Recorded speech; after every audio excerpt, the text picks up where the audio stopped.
المصريين شايلين الدولارات تحت البلاطة، وحجم الدولار في البيوت يساوي حجم الدولار في البنك المركزي. كلام خطير اتكرر الفترة الأخيرة. فهل فعلا الكلام ده حقيقة، والبنك المركزي عنده دولارات قد إيه؟ وأهم سؤال بقى، هل تعويم الجنيه لازم يحصل؟ تصريح مهم لعلاء السقطي رئيس اتحاد مستثمري المشروعات الصغيرة والمتوسطة، قال فيه إن العملة الصعبة اللي مع المصريين في البيوت بنفس حجم العملة الصعبة في البنك المركزي تقريباً. والفكرة إن السقطي مش أول حد يتكلم في النقطة دي، لأن الإعلامي محمد الباز سبقه وقال إن في ناس خزنت الدولارات على أمل إن سعر الدولار هيزيد فيكسبوا من فرق الأسعار، لدرجة إن في بيوت مصرية فيها مليارات الدولارات المستخبية. وتقدر تقول كده إن 5% من الشعب المصري هم سبب الأزمة الدولار، وبيتاجروا فيه على حساب الدولة. بس للأسف الدولة مش من حقها تصادر الفلوس دي.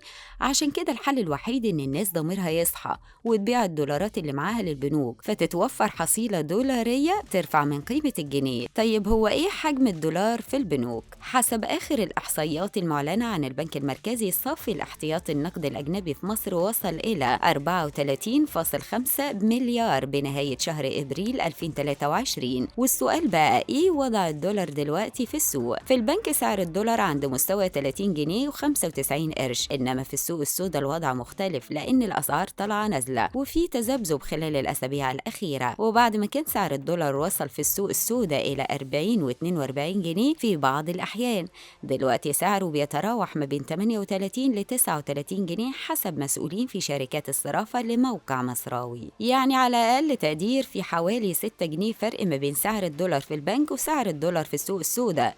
بناء على الأرقام دي، فهل الفرق ده معناه إن التعويم الرابع للجنيه هيحصل؟ آخر التوقعات قالها بنك ستاندرد تشارتد، واللي شايف إن الدولار في مصر سعره هيوصل ل 38 جنيه و40 قرش. ومن قبله بنك سوستي جنرال اللي توقع وصول الدولار إلى حوالي 37 جنيه.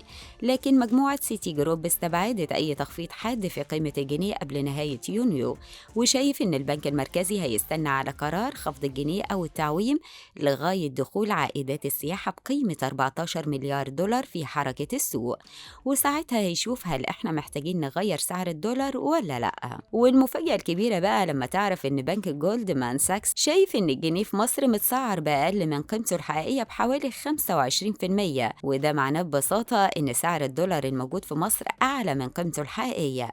لكن المشكلة كلها إن عندك نقص في الدولار، ومع زيادة الطلب عليه سعره بيزيد. زي أي سلعة في السوق، لو موجود منها كميات قليلة والطلب عليها كتير سعرها بيزيد حتى لو ما كانش سعرها الحقيقي، وساعتها هتضطر تشتريها بالغالي.